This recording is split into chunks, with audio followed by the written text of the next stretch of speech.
Good morning, and welcome to today's meditation service. It's always good to start in stillness. So go ahead and close your eyes.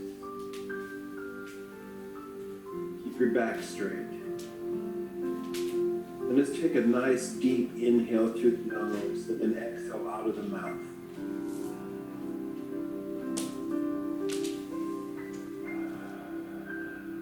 Again, inhale through the nose.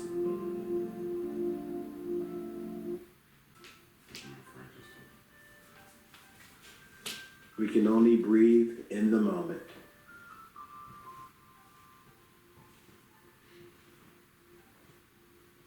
And we breathe.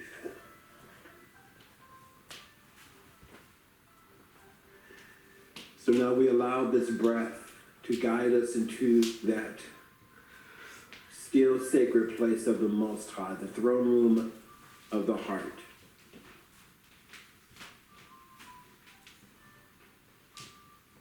Wherein we are connected with everything that we need to know.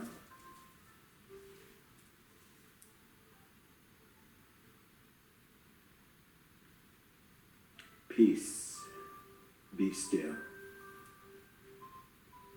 Be still. Be still.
If the mind drifts off, that's okay.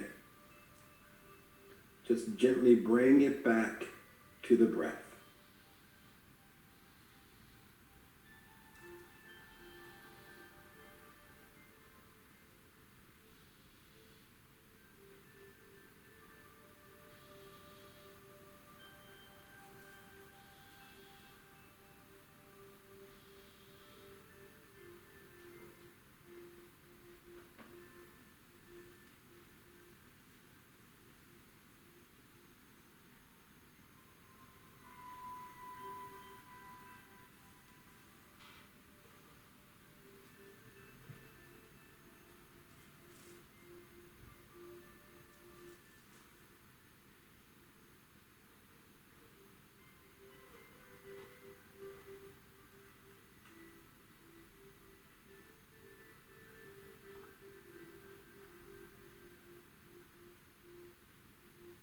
And now in the silence, bring to mind someone or something that you are grateful for. And feel the gratitude.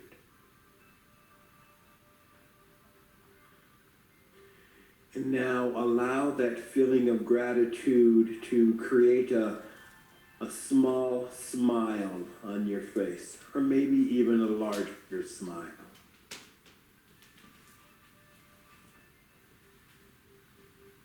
And we breathe.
And with that energy of the smile from that vibration of gratitude, we send that energy of the smile down to our hearts. Basically saying to the heart, thank you for all of the work that you do without us even asking.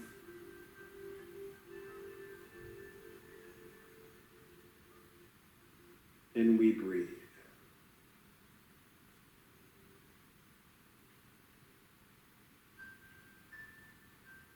And within your mind's eye, feel the heart smiling back.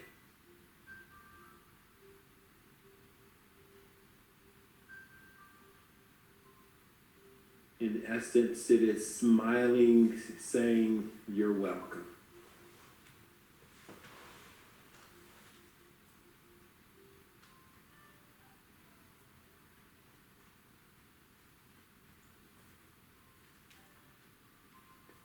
Keeping that smile on the face, we send that energy of the smile to the lungs. And that smile that we send to the lungs basically is saying, thank you, lungs, for all of the work that you do without us even thinking about it.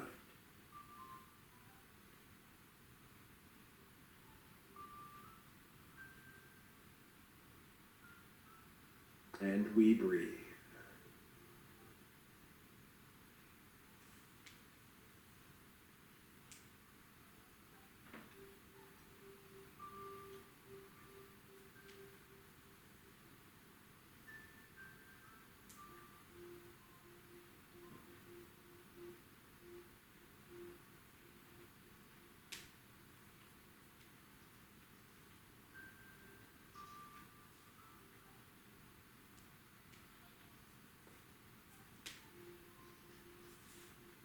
And gratefully, we direct that energy of the smile to the liver. Just so very grateful for the work that it does. Just so very thankful for how it functions, and it functions perfectly.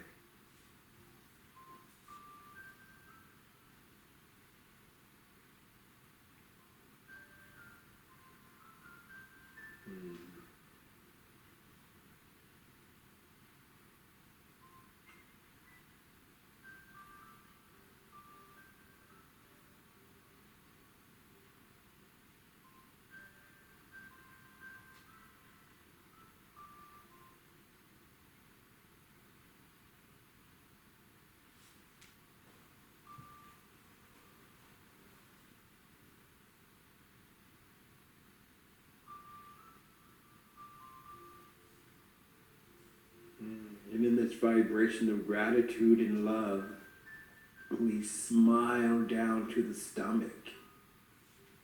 Not the abdomen, but the stomach. Giving thanks for the work that it does.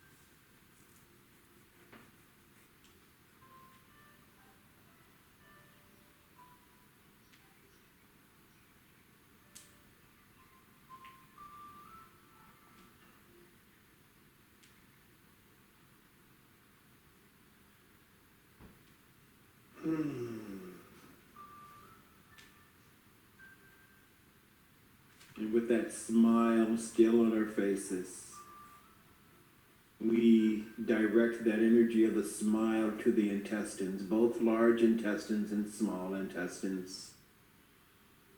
Smiling our gratitude for all the work that the intestines do. again, without us even thinking about it. Just so very grateful.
And now, with that smile remaining on the face, and using the beautiful powerful gift of imagination,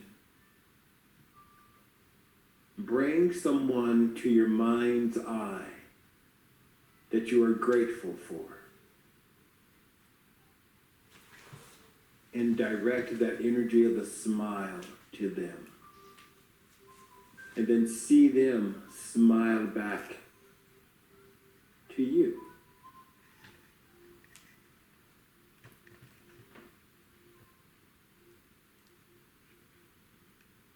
And we breathe.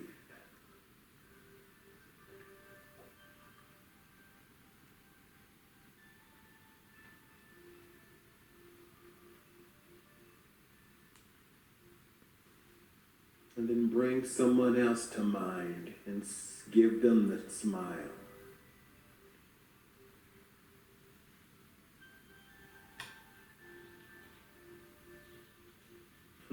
Bring someone to mind that makes you smile.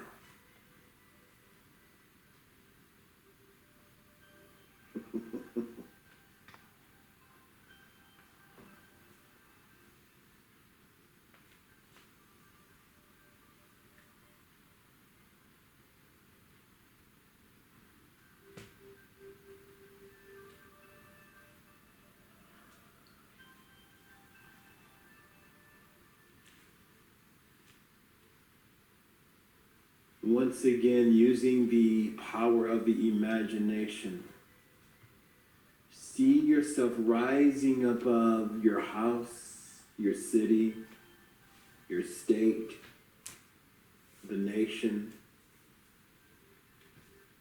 keeping that smile on your face. See yourself rising above the planet. This beautiful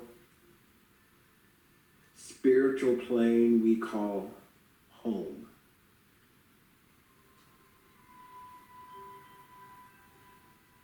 And beautifully and gently and lovingly smile at Mother Earth.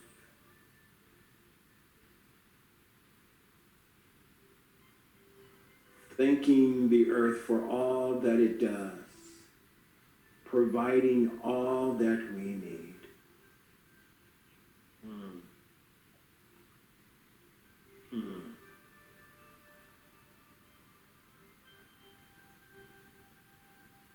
See it spinning on its axis. And then imagine that you feel the earth saying thank you to you.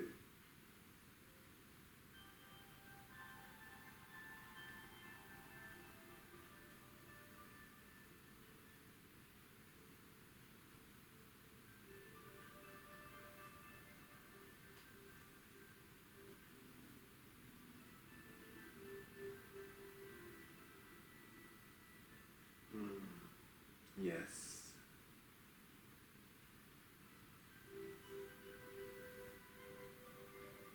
Now gently find your way back onto the earth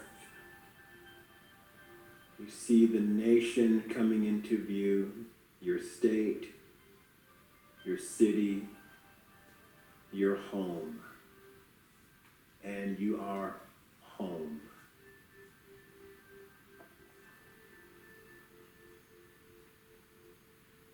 Now bring to your mind's eye an image of yourself sitting in front of you, and send you the energy of that smile.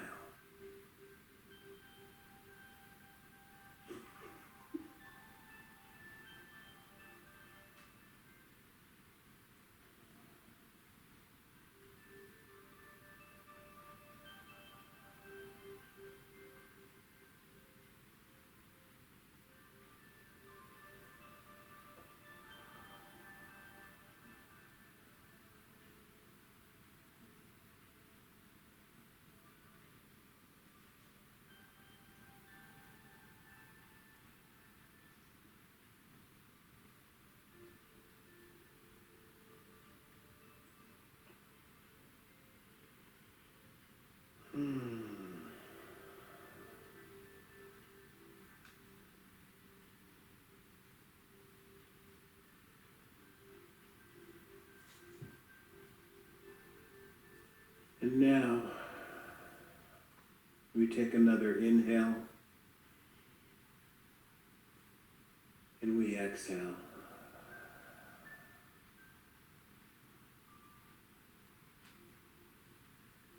And ever so softly, ever so gently, we bring our awareness back to our room.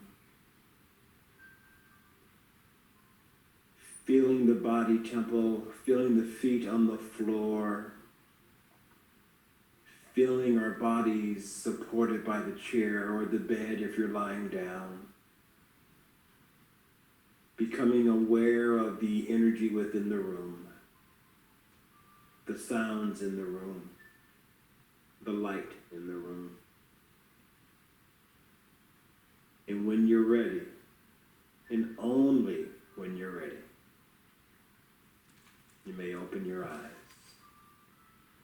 And upon opening your eyes, take a nice deep inhale. And a nice exhale.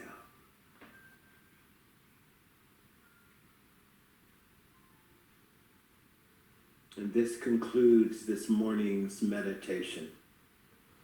Peace and blessings.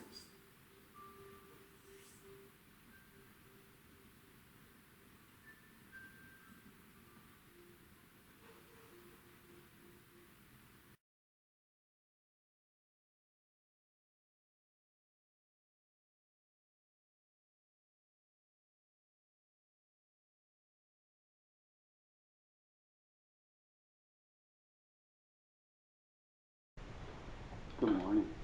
Welcome everybody. So good to be here.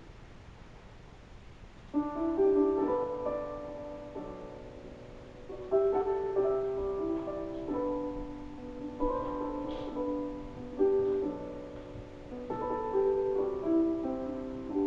want to invite you to think about we are all human beings here together. Finding compassion and empathy for each other.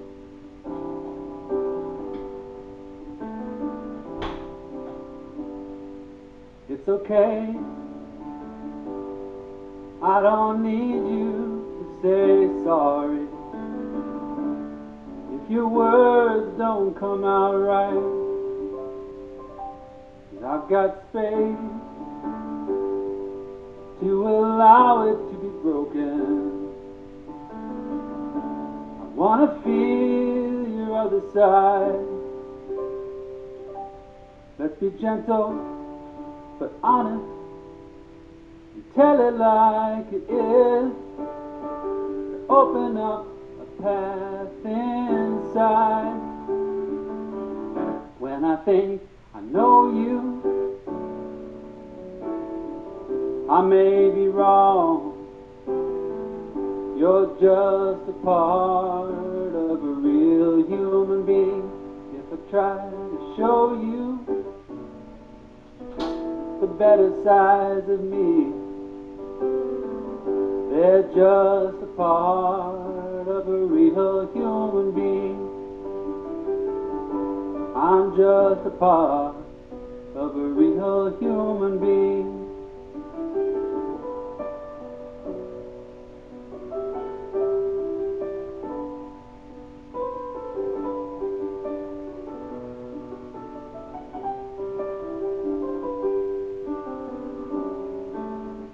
Go ahead and tell your story.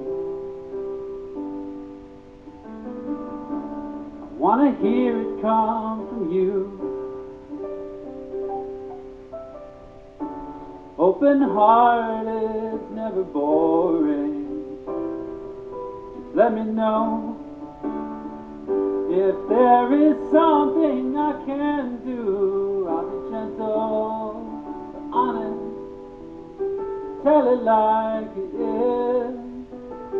Open up a path inside. When I think I know you, I may be wrong.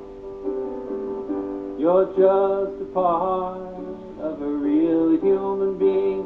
If I try to show you just the better side of me,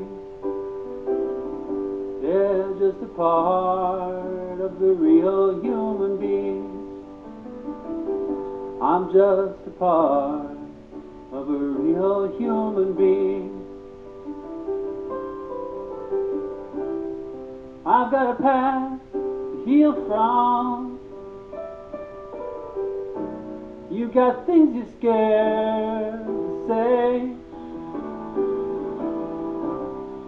Let's not hold it all together. Perfect just gets in the way.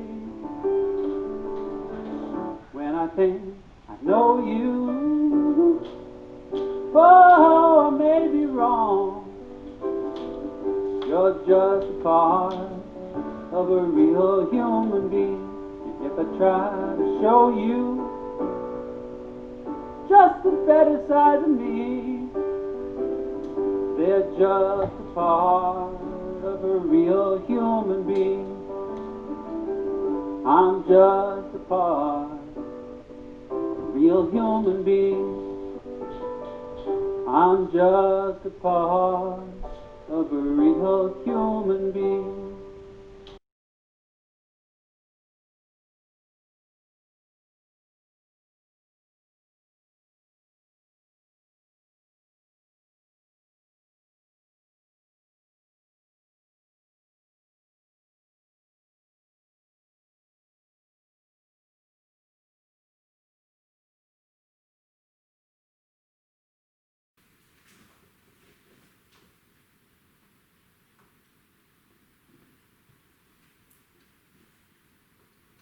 Good morning, good morning, good morning, good morning, and good morning all. How are y'all doing today? See, I didn't sing. I just had a little day in there, but I didn't sing because that was amazing. Alrighty, so I guess we'll get started. Welcome to the Center for Spiritual Living Greater Baltimore's virtual service. I am Tracy Rhymes, your host. Our Senior Minister, Reverend Dr. Raymont Anderson, will deliver another thought-provoking message. Our guest musician is Sky Nelson, who just blessed us with an awesome song. And serving as practitioner who led that powerful meditation is Eugene Holden. Assisting with making this service open, inviting, and accessible to the deaf community are our sign language interpreters, Ashley Goldman and Deidre Wilcher. Okay. Okay, so before Eugene comes and grounds us in prayer, let me share this about him. Eugene D. Holden has been a student of science of mind and spirit for over 33 years and has been a licensed religious science practitioner for 15 years. He worked at home office for Centers for Spiritual Living, both as program manager, then department manager of World Ministry of Prayer for 10 years. He has been a contributor to the Science of Mind magazine for 12 years, currently writing the monthly affirmations and the daily guides 1 month per year, touching lives around the world. From 1995 through 2001, Eugene served as imam in the Muslim tradition at a mosque in Southern California. He served as spiritual director for various alcohol and drug treatment centers in Southern California. Currently, Eugene is the spiritual director for Business Honoring Spirituality in Lakewood, Colorado. Eugene has over 18 years of experience as teacher and facilitator for different groups. He has facilitated retreats for ministers, practitioners, laity, as well as board of trustees. He has been a repeat facilitator for various men's groups in the Denver, Colorado area. Eugene allows vision to guide him. It is prayer that fuels him. He is deeply committed to this teaching, and it is his purpose to joyfully inspire others to remember who and what they truly are, divine beings of light. Eugene believes that together we can reveal the kingdom of heaven here on earth. And as he says, heaven is ever expanding good.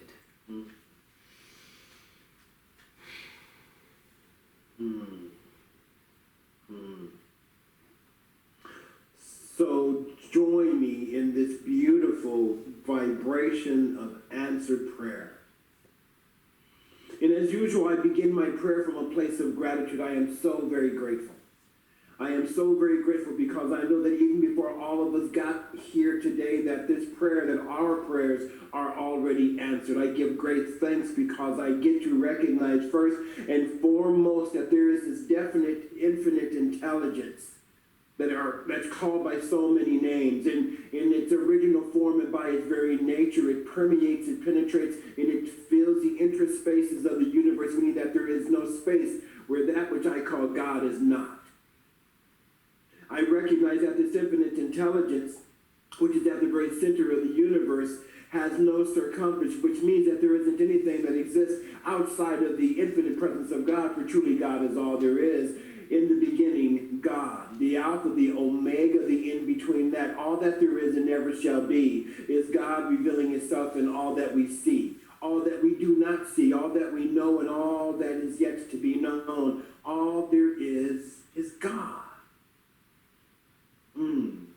And so recognizing that God is everywhere present at all times, I know that all times God is present right where I am, revealing himself in, through, and as, come on, Spirit, in, through, and as the I am that I am. And as I know this to be the truth of my life, I know this to be the truth of each individualized expression of the I amness that we call God, that we call Spirit, that we call love. And whatever we call it forth into our conscious awareness, recognizing that it is the foundation upon which our life stands. Right here, right now, God is, we are.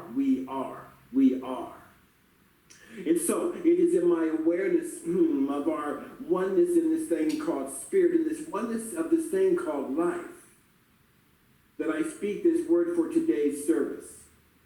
See, I know that the word as the Lord thy God, as the law, has gone before us to prepare the way. Making sure that that way is straight, making sure that way is smooth, making sure that that way is absolutely filled with grace. And because it is already filled with grace, because it is already all right, we get to just surrender to it. surrender to it, knowing that we are guided and directed. Sometimes we are corrected, we are shifted, we are uplifted to experience the greatest good that life, that God, that spirit, that love has to offer.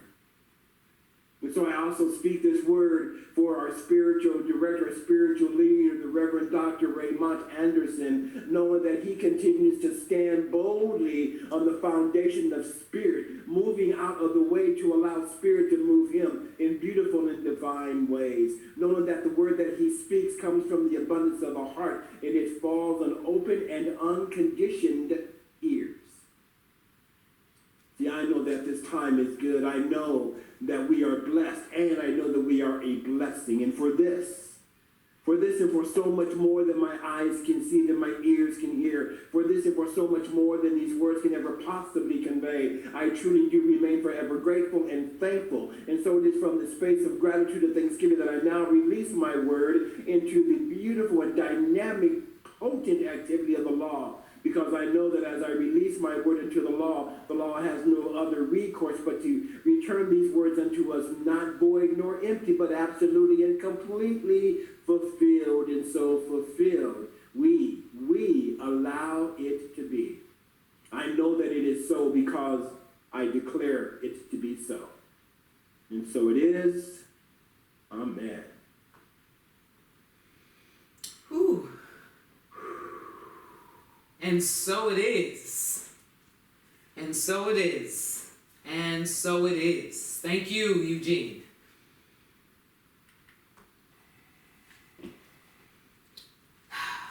Now, at this time, the Center for Spiritual Living Greater Baltimore's community honors the diversity of all religions as represented by this ceremony. Baha'i is the path of unity and peace. Buddhism is the path of compassion. Christianity is the path of love and forgiveness. Confucianism is the path of love and forgiveness.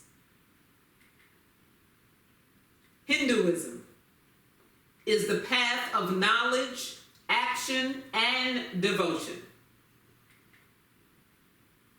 Islam is the path of submission to the will of God. Judaism is the path of living by sacred law. Native American practice is the path of indigenous spirituality. Shintoism is the path of rituals and honoring nature. Taoism is the path of ultimate reality. Unitarian Universalist is the path of social justice and sacred activism. Science of mind and spirit is the path of the divine principle of love and law. The heart represents our love for and unity with all life. Now I have some announcements for you. For information about the CSLGB's spiritual activism group, the CSLGB book club, the LGBTQIA2+ affinity group, and more, visit our website.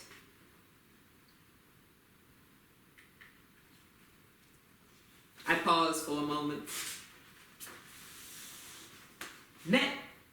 next board meeting is October 18th.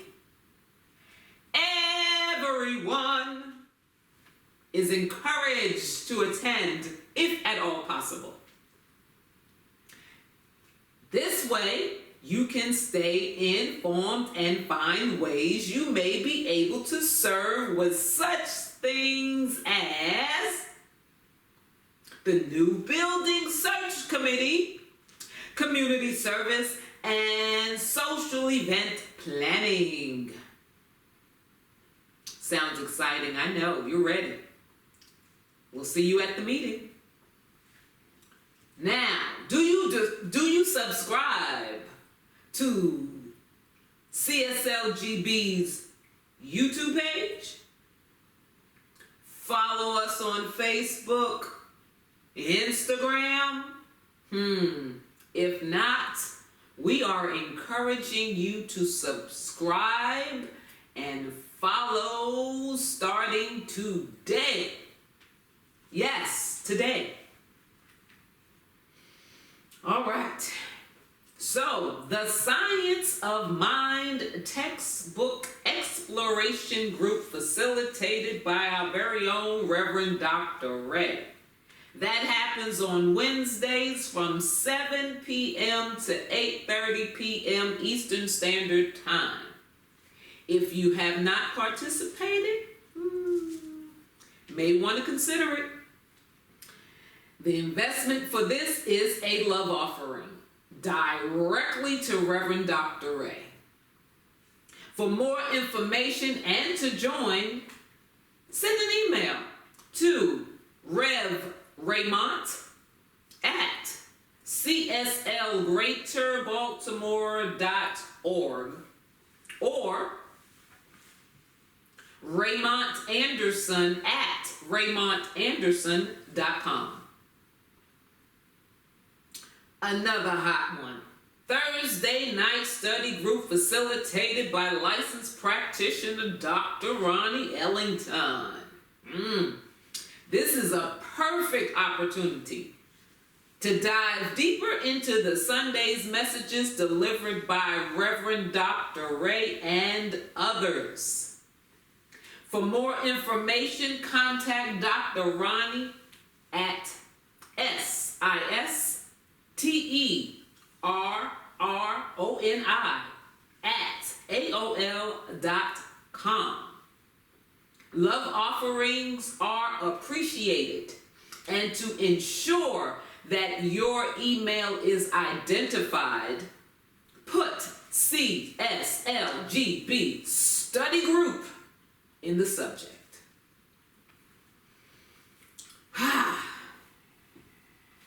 If you're not, it's important. Membership. Membership is belonging, connection, and spiritual growth. Any time is a good time to become a member, and you can now do so virtually because the discovery class is available online. Contact us at info@cslgreaterbaltimore.org for more information. Sign up for the CSL Greater Baltimore newsletter. Sign up. Sign up.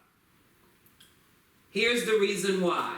So you can stay informed about classes, gatherings, virtual meetings, and life-changing happenings in your CSLGB community. These are things that may not be mentioned or are not mentioned on Sunday. What you need to do is just visit www.cslgreaterbaltimore.org for more information and to sign up. All right. So today you are invited to join in the after-service visioning process guided by that awesome licensed practitioner, Dr. Ronnie Ellington. Stay on the Zoom call and you will be added to the appropriate group, be that visioning or prayer. All right, y'all know what time of service it is. So you ready? On three. 1, 2, 3. Prayer works. One more time. Prayer works. And let's seal it up. Prayer works. Reverend Ray is looking at me and he's shaking his head. What's that all about? He's not joining me today, but I hear all of you yelling that prayer works. And we as a community continue to treat and move our feet, knowing the truth for everyone around the planet. Knowing the truth for who? Everyone around the planet. You mean that place in Eugene called home? What? Yes, everyone around the planet. And why do we do that, Tracy? Because prayer works. It works when you work it. It works when you work it. You know, if he did that, I was going to start dancing. Okay. All right. So, check this out.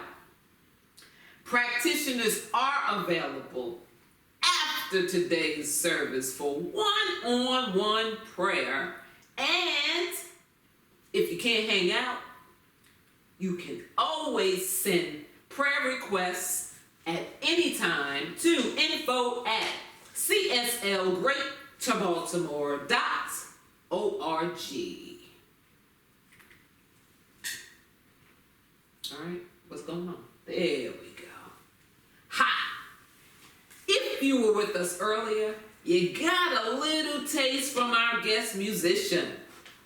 Sky Nelson has won songwriting and performance awards through the Positive Music Awards, West Coast Songwriters, as well as online competitions.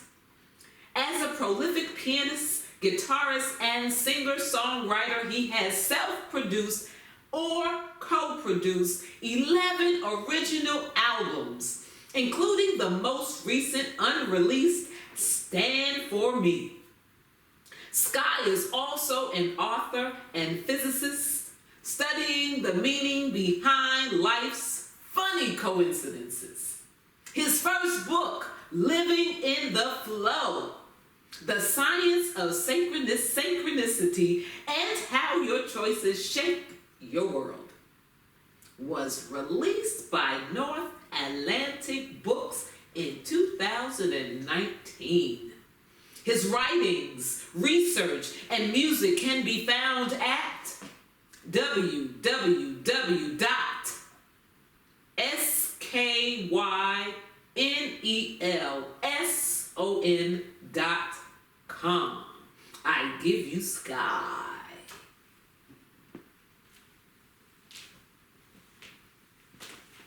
Good morning. It's so good to see you and hear you this morning. Thank you for that beautiful, beautiful service introduction, Tracy.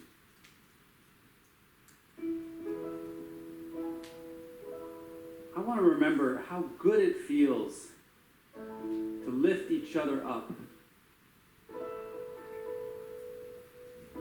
We have this power of speech, this power of communication in whatever form it takes. And we can use that to lift each other up. And that is so inspiring to me.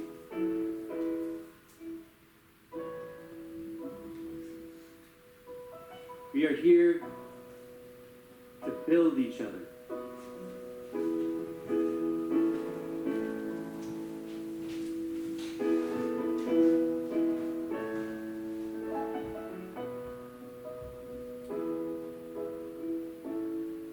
I'm sorry. The words that I said were not kind. I argued and troubled your mind. Nothing to gain but a long way friend. I'm sorry. Rather than cling to my side, I'll find where the injury hides. With so much to gain and so little to lose. Friends we are, and friends take time to unfold. But I'm not gonna leave. Building you up is all I wanna do. And earning your trust is how I learn from you. We've got the strength to see this through. Building you up is all I wanna do.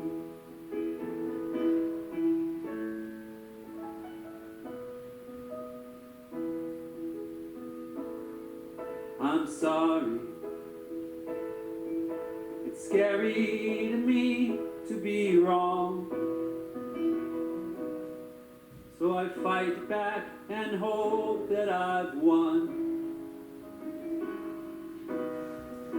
Nothing to gain but a long path to defend. Friends we are.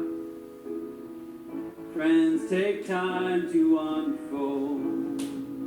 But I'm not gonna leave. Building you up is all I wanna do. Earning your trust is how I learn from you. We've got the strength to see this through. Building you up is all I wanna do. I want to feel my love for you.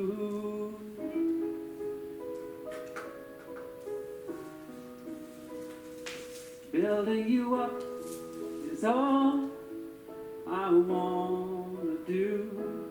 Earning your trust is how I learn from you.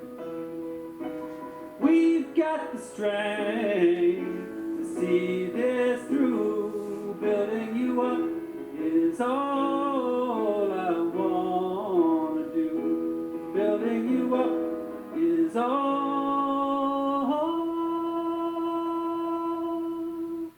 I want to do.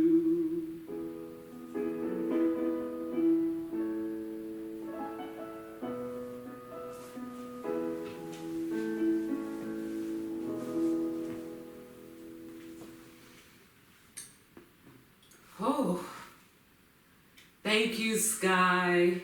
Thank you, Sky, for that beautiful selection. Oh. All right, so now Eugene will lead us in a spiritual practice. And so for today's spiritual practice, I have chosen a reading from one of my favorite books, Quiet Talks with the Master by Eva Bell Werber. And this is appropriate for these times. And it's entitled, Your Work. Come, my child, let peace be in your heart this day. Abide close to me and have no thought or fear for future days. Many new experiences lie just ahead of you. In the soon coming days, you shall realize, as you do not now, how far you have traveled on the path. Listen carefully to these words. Your work begins now. Not in some future time as you are apt to think, but even now is service required of you. You will grow from now on by service. It should not always be of your choosing. Sometimes you may not even recognize it as service to me, but it is all planned. And you have a very definite place in the work which must go rapidly forward. You are learning to love the quiet of eventide, the quiet of the mountaintop, the quiet of dim-lit churches. All things that are sweet and lovely and still, your soul responds to as never before. It is as I choose, for then you hear my voice. Then can I reach the innermost path of your being and show you my way and direct your steps. Oh, my beloved, seek every opportunity to be with me. Then shall the world in its bitter strife and loud clamor have no effect upon you, for you shall be abiding in the secret place of the Most High and learning the secrets of the sanctuary of your Lord. Peace and blessings.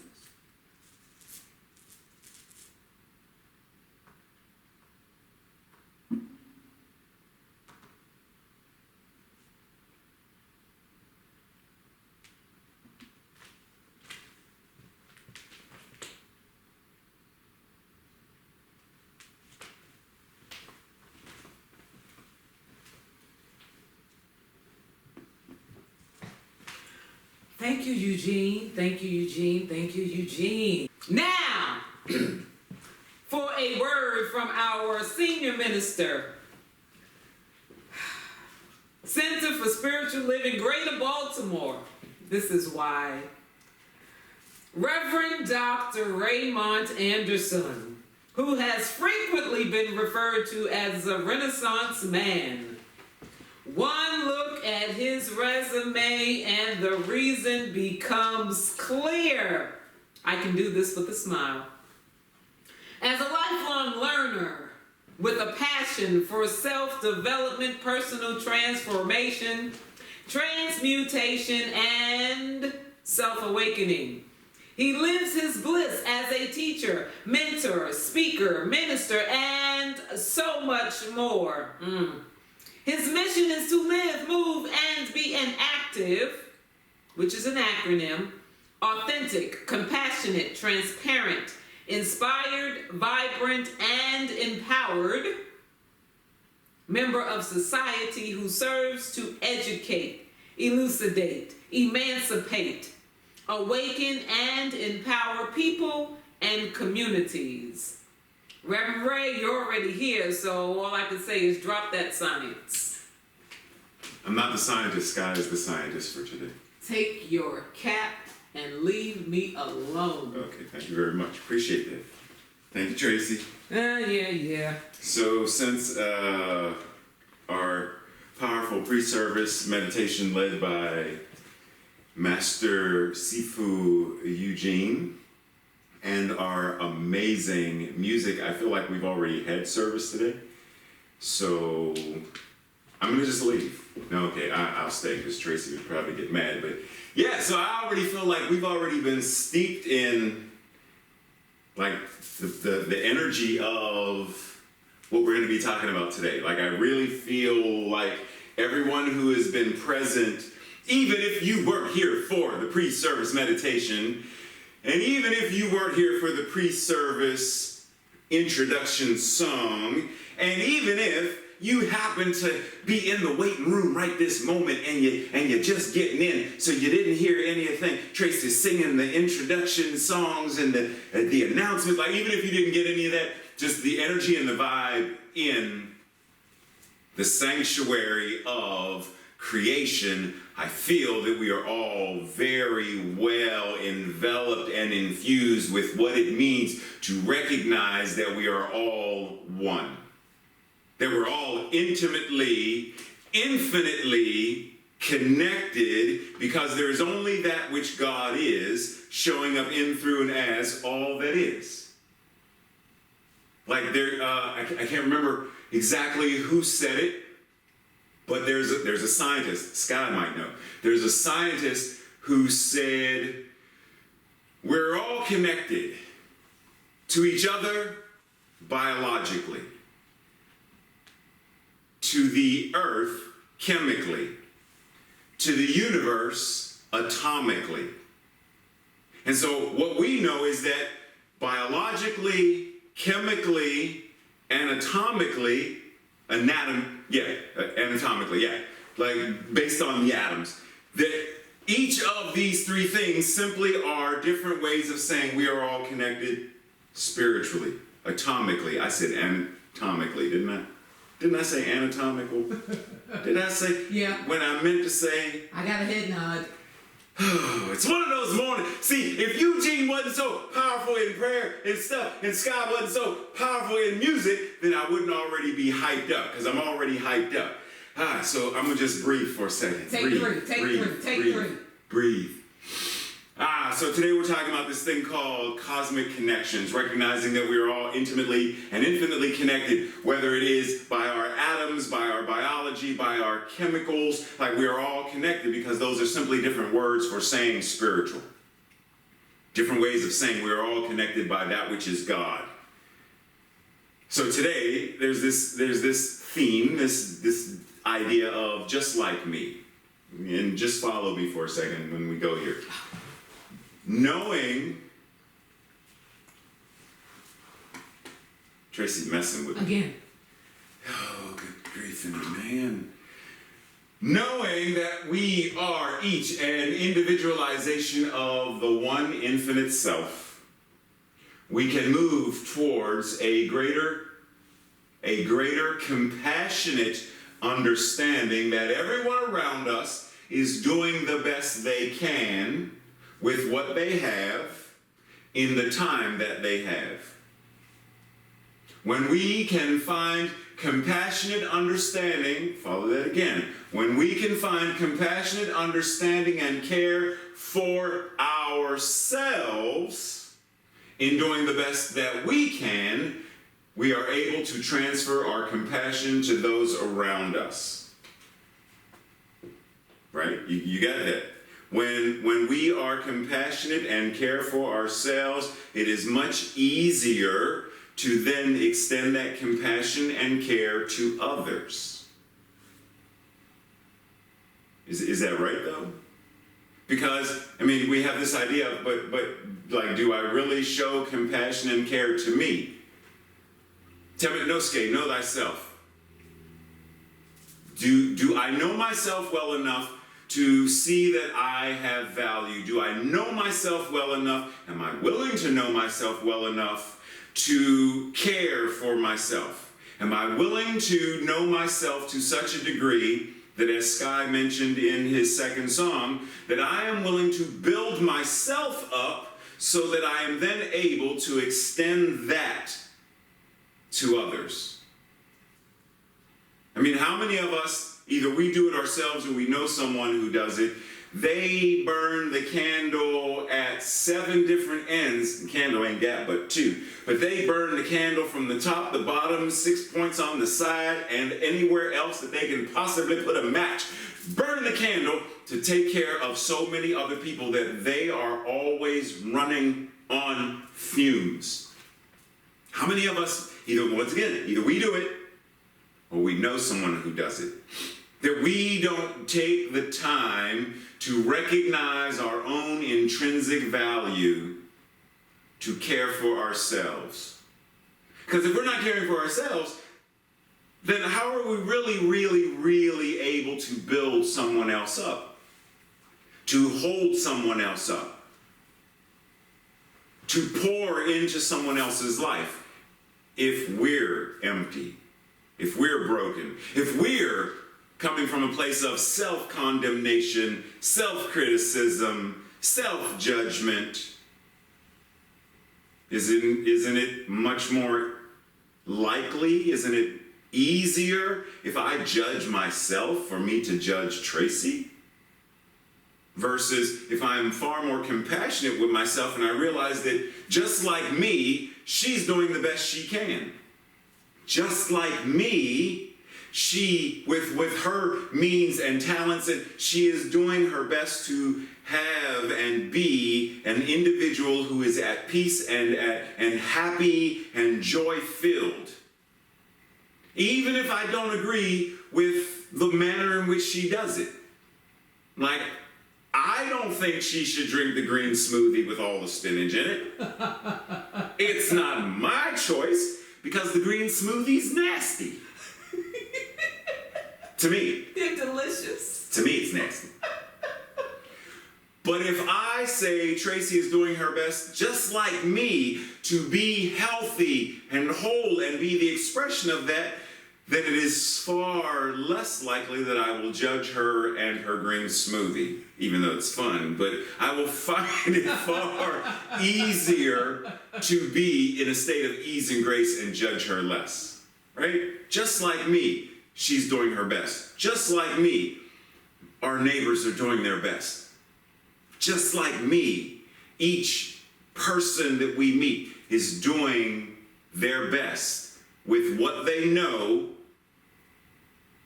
with where they are in consciousness, in beliefs, and with what they have. It's when we know better that we do better. And so am I willing to know better for and about myself first, that I am then able to know better for others, to hold the space for others, to hold in consciousness regarding others, recognizing that their divine spiritual magnificence is right now awakening within them so that they may then also do better and be better. An amazing book that I really enjoy by Mitch Albom, The 5 People You Meet in Heaven. Well, regarding our teaching, and I don't know if you read the book or saw the movie, but regarding our teaching, we say that we believe that heaven is within. We believe that heaven is within, and that we experience it to the degree that we become conscious of it. So these 5 people, for the sake of our conversation today, these 5 people are inside each and every one of us. Who are the 5 people that we meet when we go within? Do we have the inner critic, the inner angry person, the shy child, the abuser? Who are the 5 people we meet when we go within? Will Smith said, look at your 5 closest friends. And they could be associates, they could be your neighbors, whoever it is that you are, your family members, who are the 5 people you associate your time with, invest your time with most often. Those 5 friends are who you are. They are an amalgamation of, they are a representation of you. If you don't like who you are, then you know what you have to do. Change who you're with. Change the 5 people who are within.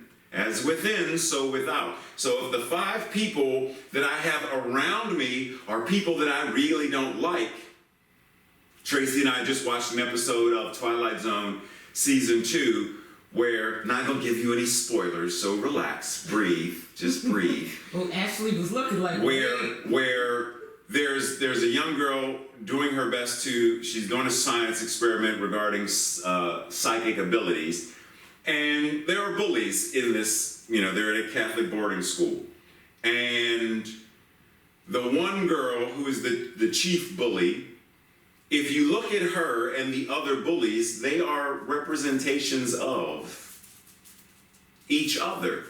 But ultimately, they're representing on an external way what they are, who they see themselves to be internally.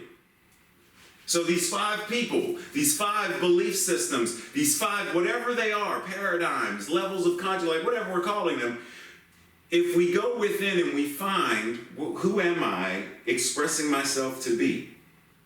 How many times have we heard people say things like, the manner in which you show up in the world, the manner in which you treat yourself, you are basically teaching other people how to treat you.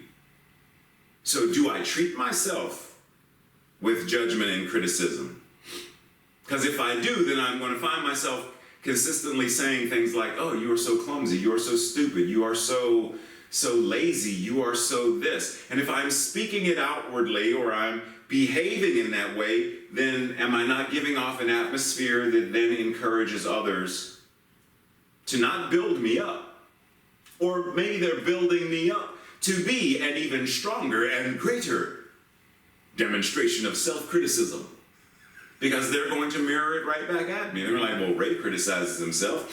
Surely he's not going to mind me criticizing him. Why do you tie your tie that way? That's not a normal tie. Windsor knot, dude. Windsor knot.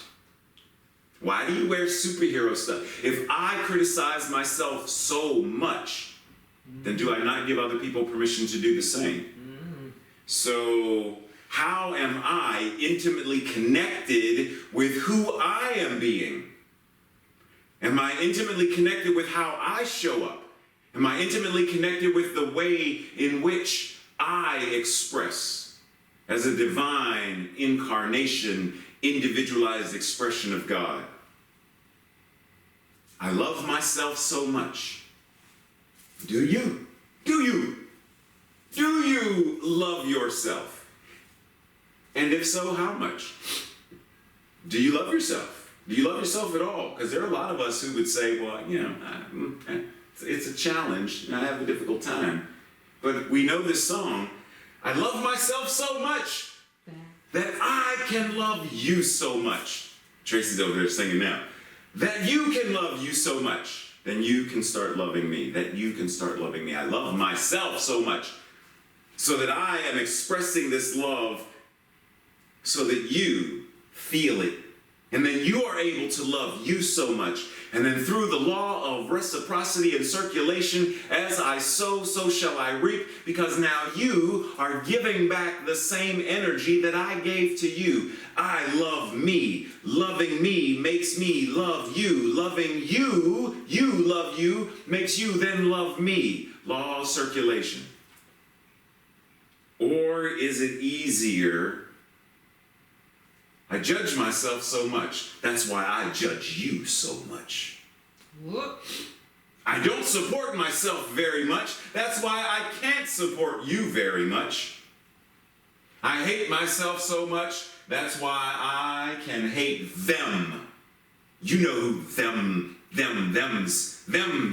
over there. I hate them so much because it's what I have within me. I can't give to another if I'm giving off hate speech, actions of animosity. I can't give it to somebody else if I don't have it already within me. Who are the 5 people I meet when I go within? And maybe I don't meet them in heaven. Maybe I'm meeting them in hell.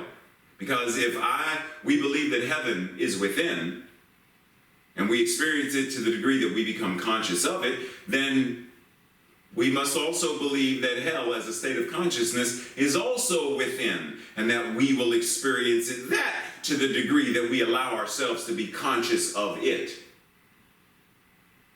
Good grief, as Charlie Brown would say. Man. So I can't give, what'd you say, Tracy? Good grief is what Charlie Good Brown grief. says? Charlie Brown says good grief. Okay. I thought they said it to Charlie Brown. Good grief. Charlie Brown. Why is she messing with me this morning? I'm doing my best not to judge her, and it's so difficult. No, but seriously, so which of these are we finding it easier to recognize within ourselves? I love myself so much, or I judge myself so much. I love myself so much, or I don't support myself so much. I don't build myself up. I love myself so much, I hate myself. I hate my freckles. I hate my hair. I hate, or I love myself so much. I am willing to love myself so much. We've often heard this talk about this idea that what we are as the adult, as the 54-year-old me, how often is the 54-year-old me the one speaking or the one responding versus the 5-year-old me, the inner child? Which one is the true us beneath the surface that is responding to anything, whether it's the news, whether it's the neighbors, whatever, whether our children.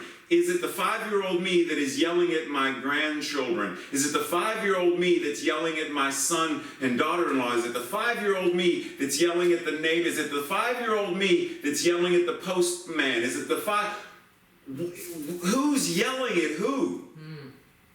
Who's afraid of who? Is it the 5-year-old me that's afraid of being left alone? Is it the 5-year-old me who's afraid of being abandoned? Is it the 5-year-old me who's afraid of being betrayed? And because the 5-year-old me is afraid of it, and the 5-year-old is the one driving the car, the 5-year-old one refuses to let friends in. I'd rather drive by myself. Because the moment I let people in, I'm increasing the likelihood that they will hurt me. Which was also part of the lesson in the Twilight Zone that we watched, FYI, because the bullies didn't want to let people in. It's easier to keep them at bay. But which one of these is doing the actual interaction? Which one are we connecting from? In the Gospel of Thomas, it says, if you bring forth what is within you, what you bring forth will save you. If you do not bring forth what is within you, what you do not bring forth will destroy you. When we suppress and deny, I'm not angry. I'm a CSL minister. I'm never angry. There's only God. God is good all the time. All the time God is good. I only believe in unity and oneness. That's all. Yay! I love everyone. I love everyone. And so I deny. I'm never depressed. Depression? Depression is for those other people. I'm a CSL religious science practitioner. I didn't know he was sad and lonely and depressed. I never want to eat a cookie because I, comfort foods. That's never me. But mind you, if I had cookies 2 days ago, cookies would have been gone. Cookies, cake, pie. Cookies, cake, pie, ice cream. Radio want both. All. Radio want all. Yes. So when we deny what we're feeling, when we deny these emotions, when we deny any of these aspects, then it's going to hurt us. It's going to destroy us. But when we are authentic and open and transparent and bring it all to the surface, when we let the 5-year-old inner child mature, then we find we are emancipated, we are set free from the shackles of. Because when we don't, then we grow, we mature to a certain degree, we age, and then we get to this. I love these images. I love the artists who created these images because it's the older people seeing a reflection of themselves and reminiscing, remembering. And these are, if I recall the story correctly, these are actual pictures of these people. So the woman at the sink, both the older version and the younger version are both her. They're both actual images of her that the photographer put together. But when we see ourselves and we look back on our lives, do we look back in judgment? Do we look back in regret? Do we look back in some form of invalidation of who and what we are? Are we connected to ourselves through these modes of connectivity? I'm connected to myself through judgment. I'm connected to myself through regret. I'm connected to myself through invalidation. Is that what I'm connected to myself with and through? Or am I connected to myself with gratitude and grace and blessings? Because however I'm connected to me is how I am going to connect to others. how I'm going to connect with you. Do I see and feel, Eugene talked about in the pre-service meditation, the gratitude that I feel for each of my body parts. I feel gratitude for my heart, and my heart smiles at me. I feel gratitude to my large and small intestines, and they send gratitude and smile, like each of these parts of who I am, because I'm connected to my heart. Thank goodness. Because if I wasn't connected to my heart in some way, shape, or form, even if it was a bionic, like I need to be connected to the heart. Got to be connected. So I'm grateful for this connection. I'm grateful for the workings of each organ, each tendon. I'm grateful for it. But how often do we sit with that?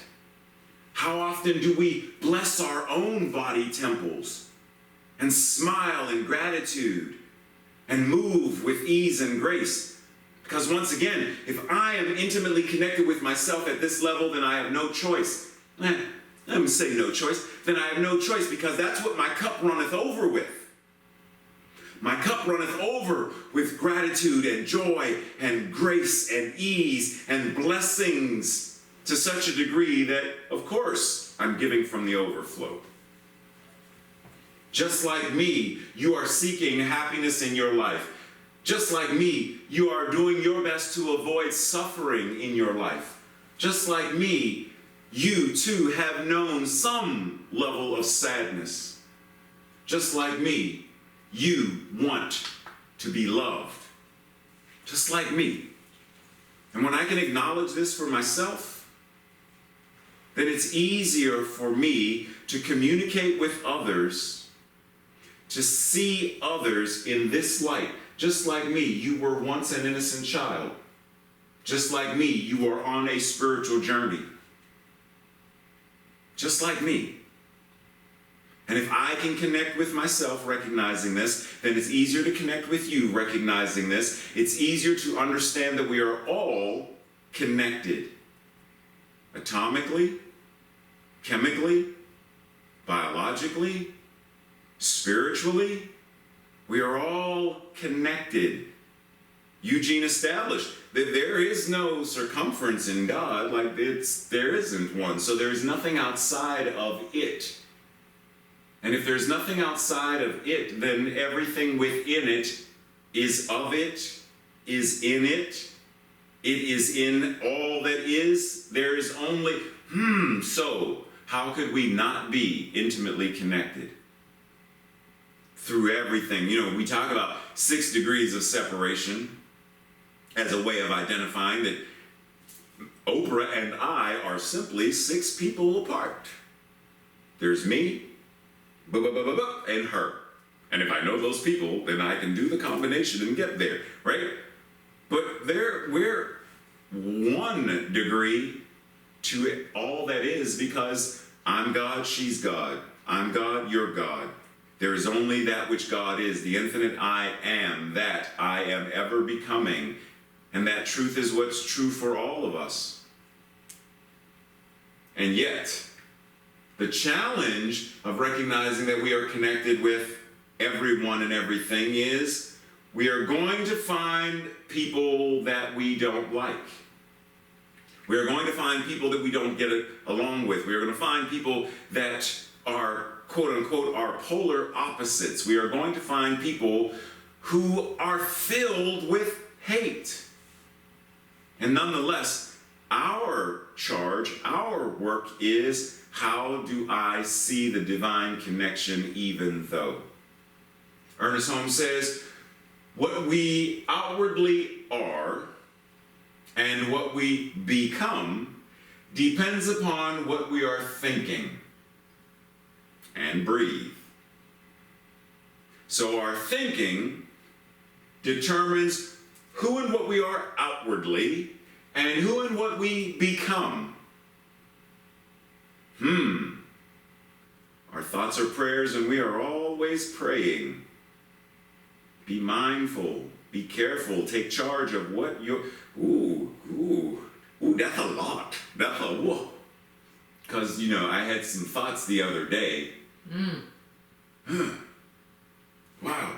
And the thoughts I was thinking, oh, wow. If I only, oh, goodness, wow, wow. Ooh, that's a lot. Depends upon what we are thinking, for this is the way we use the creative power. Our thinking and our feeling become our being. Thinking and feeling creates. Thinking and feeling manifest. This is why we have spiritual practices that help us to get in tune with what we're thinking, how we are being mindful, how we are master stewards of the thinking process. Because when we're not, when we are simply operating on the default system of our culture and society, then basically we are connecting with other people, including ourselves, as if this is the bridge. This is the bridge between Tracy and I. This is the bridge between I and a neighbor. This is the bridge between me and a relative. And I see the bridge as one, that junk's skinny. It's a little, that's a little thin to be trying to walk. That's like a tightrope. And I can't see, oh, that's far. That means if I misstep in this relationship, then I can fall. I can fall and I might die. It's got holes and spaces in it. I don't trust this connection. I'm going to just run across. If we operate based upon culture and society, then it teaches us to not trust people. It teaches us to be aware of, be warned by. Don't trust strangers. But Richard Bach says, strangers are merely friends or family that we have yet to meet. But don't trust strangers. People are out to get you. You got to get yours before they get, because, dog race, rat race, everybody wants their cheese. Who moved my cheese? Who ate my cheese? Who cut the cheese? It's all about fighting for and questioning and judging. But if we go to a more spiritual paradigm of connection, then we recognize that infinitely that which connects us to ourselves and everyone else and all that is a bridge that cannot be broken, cannot be weathered, cannot be weakened. It cannot, because it is that which God is. We are divinely connected to everything. And for those of you who can see this next slide, no, I'm not reading all of this. It's simply to give you an example of the meta prayer, which says, my heart fills with loving kindness. I love myself. May I be happy. May I be well. May I be peaceful. May I be free. May all beings in my vicinity be happy, be well, be peaceful, and be free. It starts with each one of us. May I be this, that I then feel this and do this, and then may I be able to see others as this, and may this blessing also change them, that they also, just like me, are happy, are free, are loved, are nurtured and supported, fed and clothed, just like me. It starts with us. And then the ripples go out.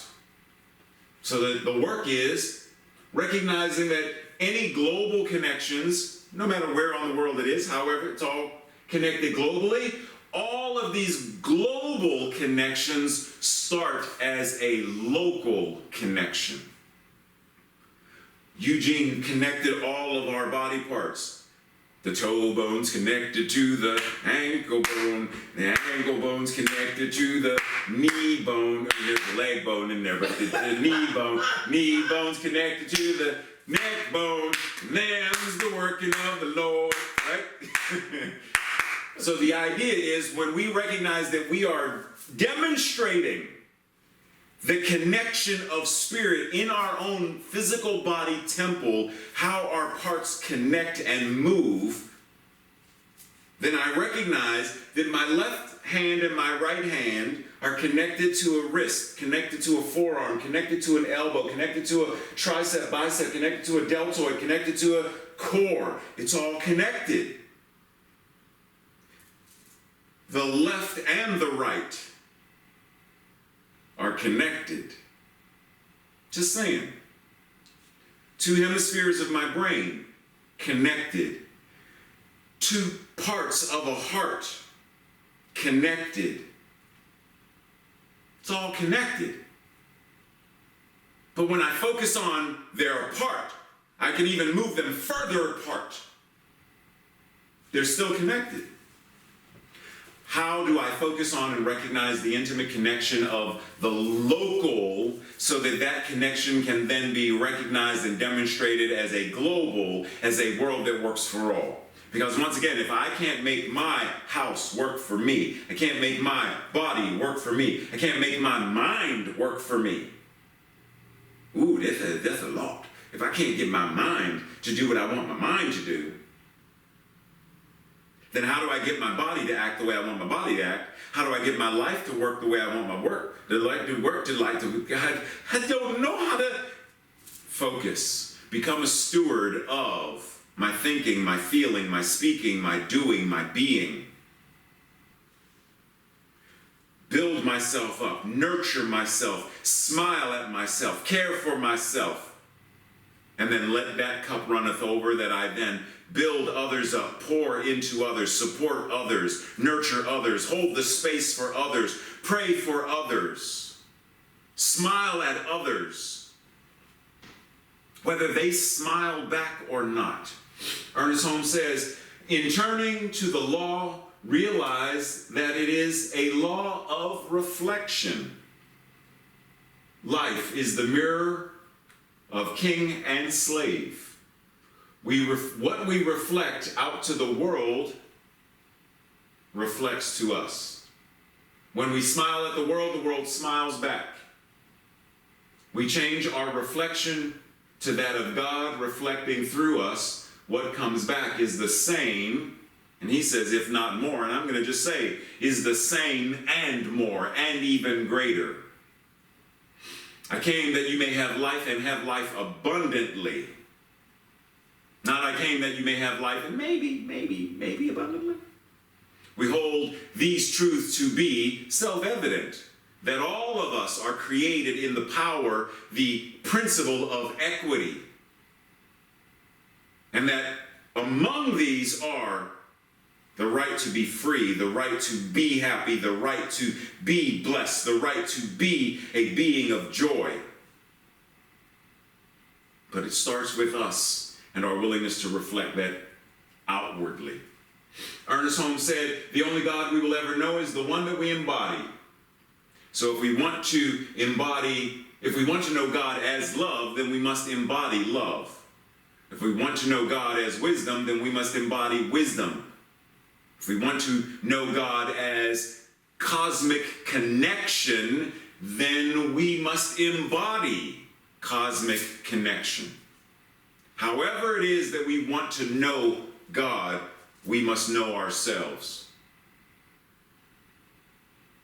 That's a lot. It's a lot. And let us bear in mind that what we see in others is also a reflection of what we see in God.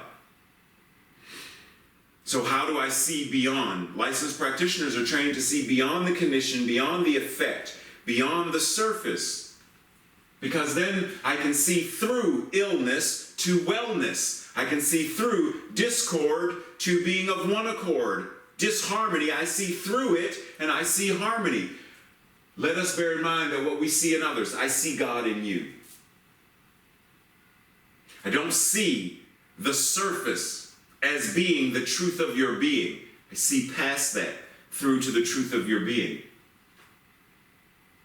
Because it's easy for us to judge others rather than, if we see someone make a mathematical error, someone adds 2 plus 2 and they get 7.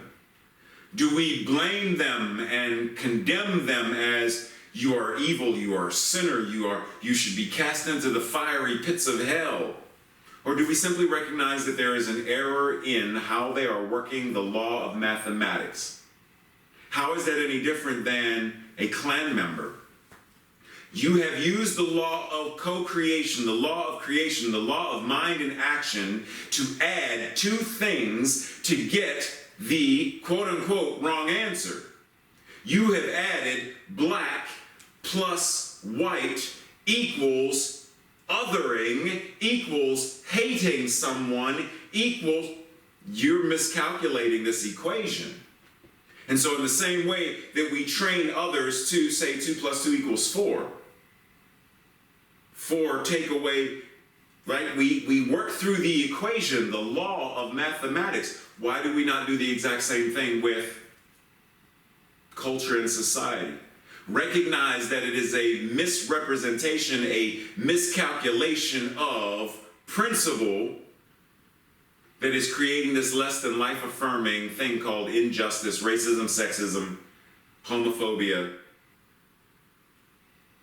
division in government, polarization, segregation. It's because people are miscalculating principle.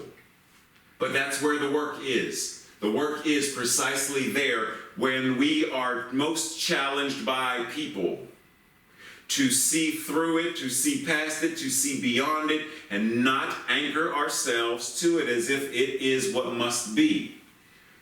In the Bible, there's a phrase that says, if you love only those who love you, why should you get credit for that? Like, that's easy. You love people who love you. That's easy. Even sinners love those who love them. The work is, the challenge is, how do you love those who hate you? How do you stand in a representation and demonstration of I know who and what I am? And so even when you call me out my name, even when you want to burn a cross on my yard, I am going to be like that gentleman to the best of my ability, and I am going to say that I'm collecting your clan robes, because I am going to know the power of who you are so powerfully that you are willing to shed and know the truth of you to the degree that I know the truth of you. That's not easy. But therein lies the work. How do we love ourselves so much so that we can love others so much, so that others can love themselves so much, and that they then love others as well, including us?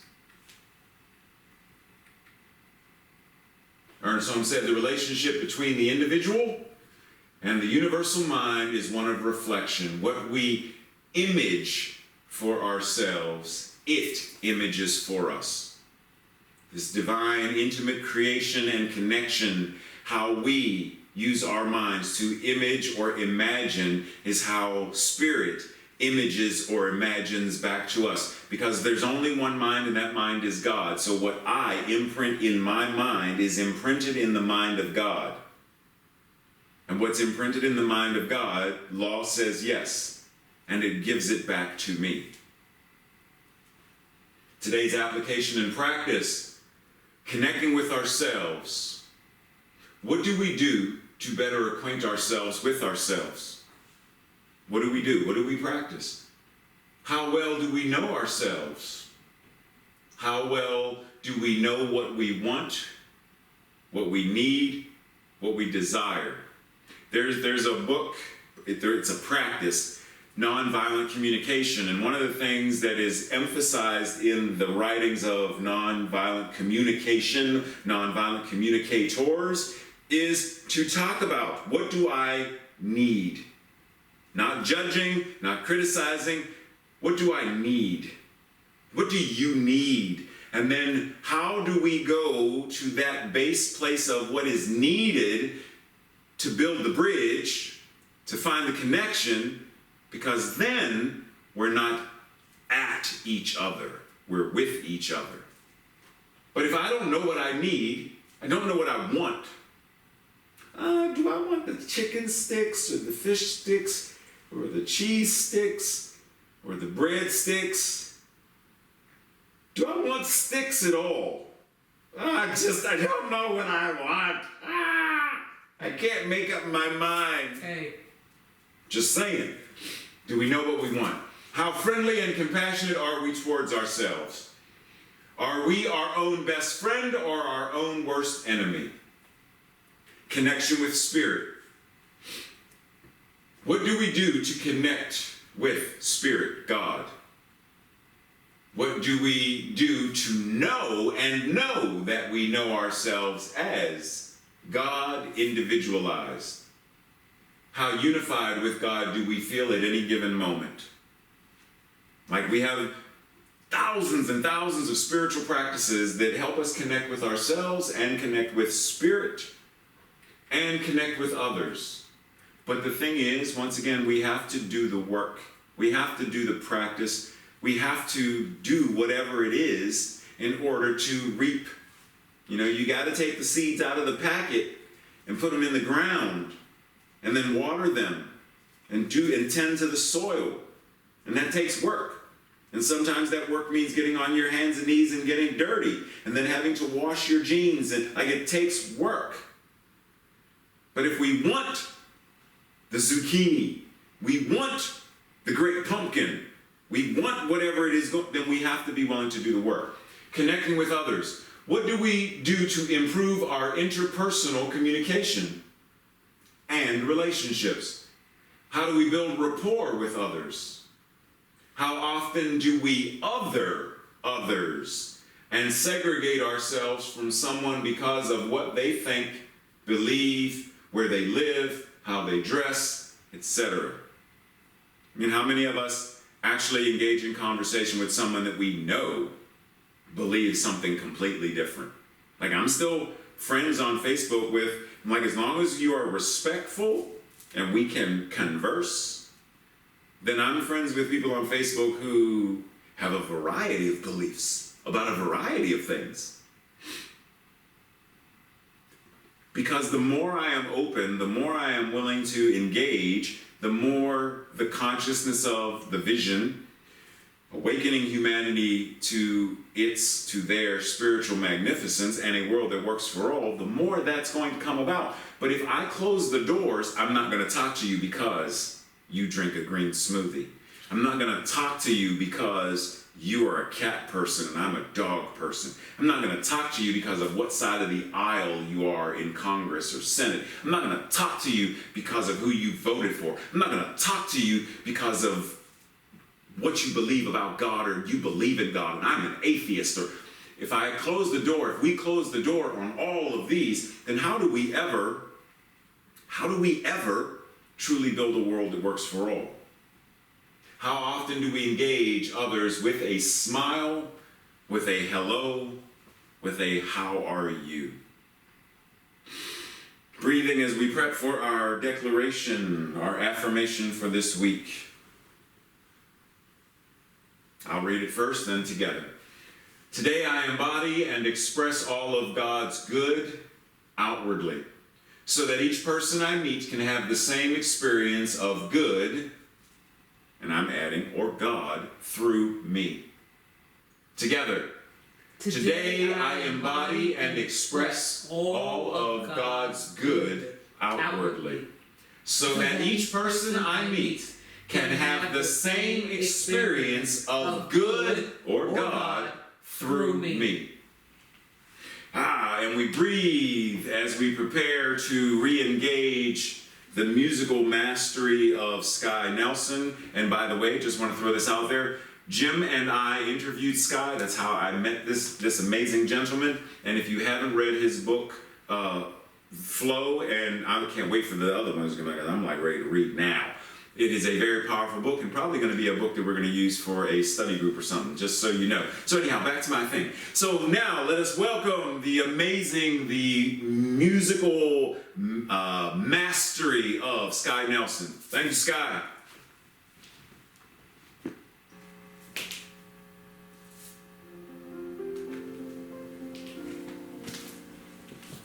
This song speaks so deeply to me. It's a song that I wrote from the lyrics of a wonderful leader in our community named Marianne Williamson. This is from her passage called A Return to Love.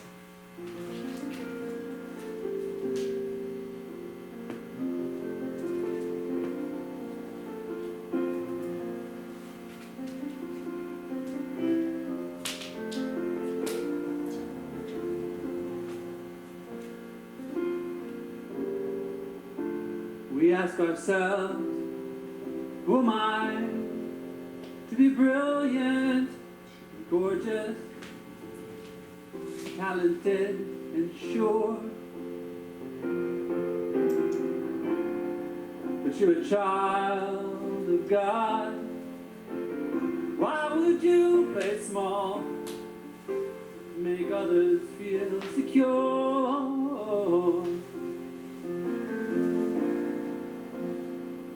You were born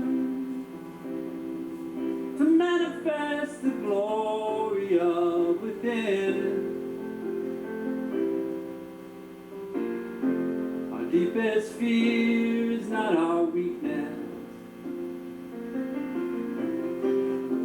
Our deepest fear is our strength. It's our light, not our darkness, that frightens us to silence. It keeps our shadows tall. But there is nothing big in playing small.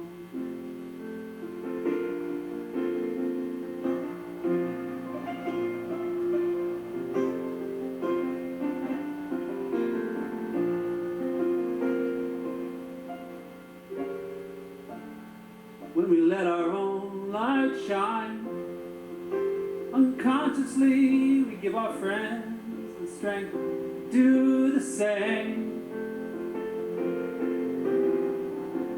When we free ourselves from fear, others get permission to love themselves again. We were born to manifest the glory of within. Our deepest fear, not our weakness. Our deepest fear is our strength. It's our light, not our darkness, that frightens us to silence.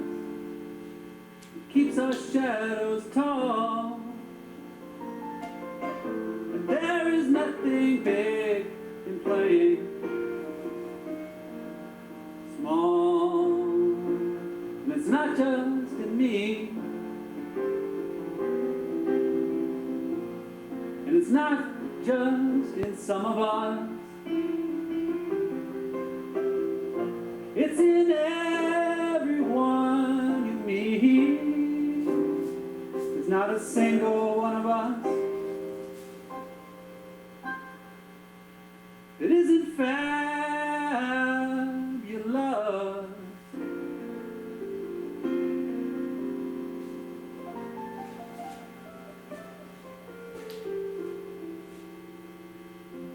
Our deepest fear is not our weakness.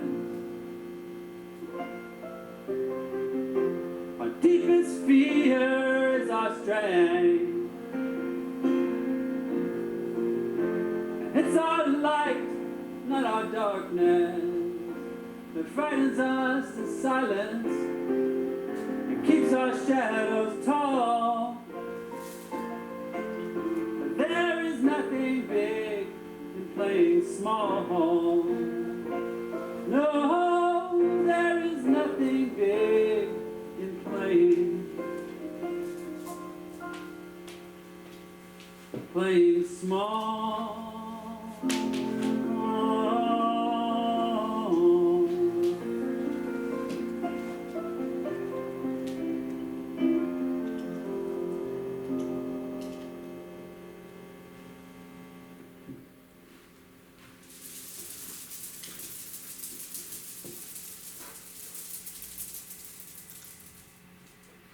Thank you, thank you, thank you, thank you so much, Sky.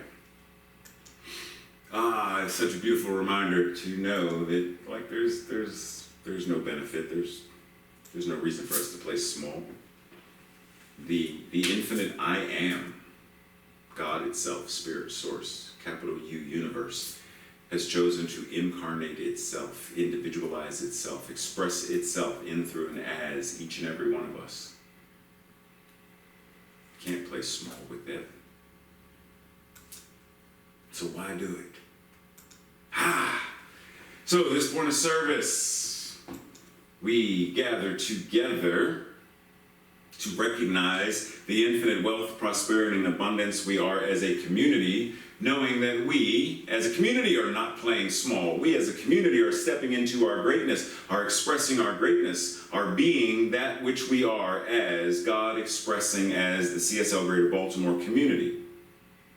And what that means is we know that we already have the divine right location for a new building. We have youth ministry, men's ministry, women's ministry, the LGBTQIA2+, like we have this and so much more. We have classes for every age group. We have retreats. We have an art gallery. We have a labyrinth. Like we have all of this stuff and so much more that we have visioned for, knowing that it is who and what we are expressing as a community.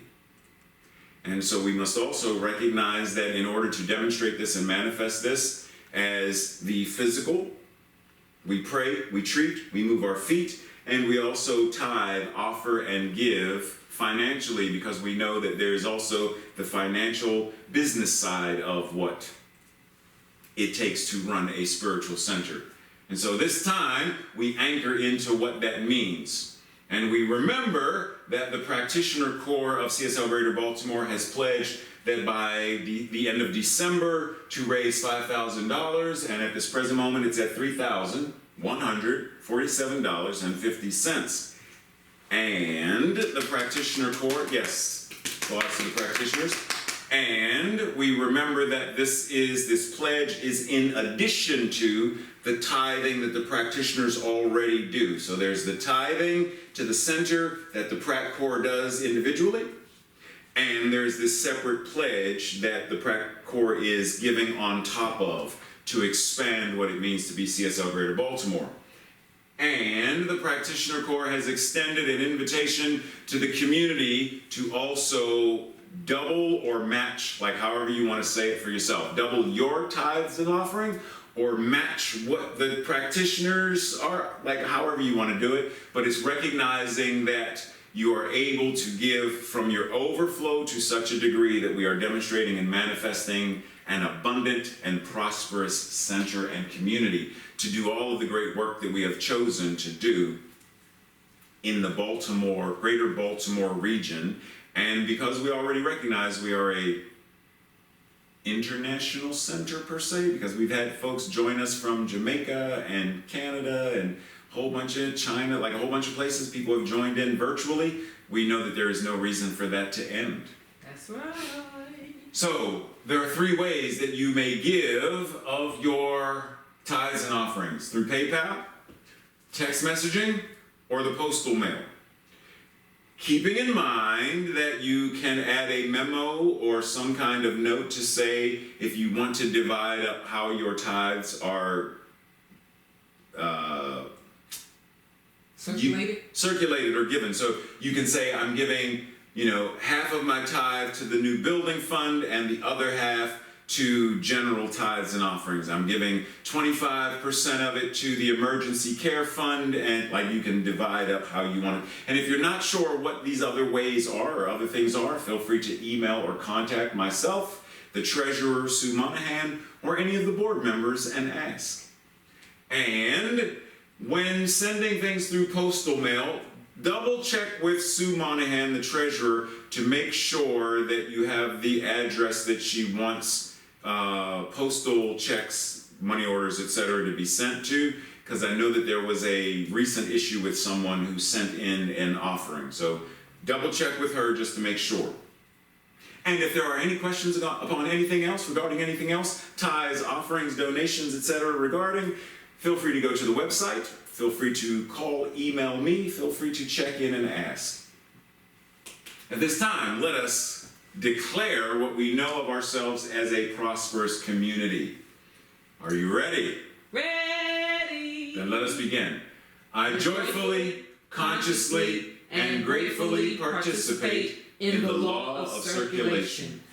I trust in the spiritual principle that says, as I sow into my beloved community, I demonstrate my awareness of standing not only in the flow, but as the flow itself.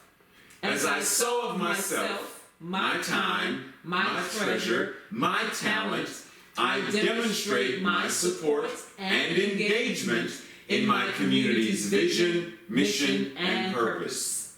I actively give as a demonstration of manifesting, of reaping the harvest of a world that works for all. And so it is. And so it is.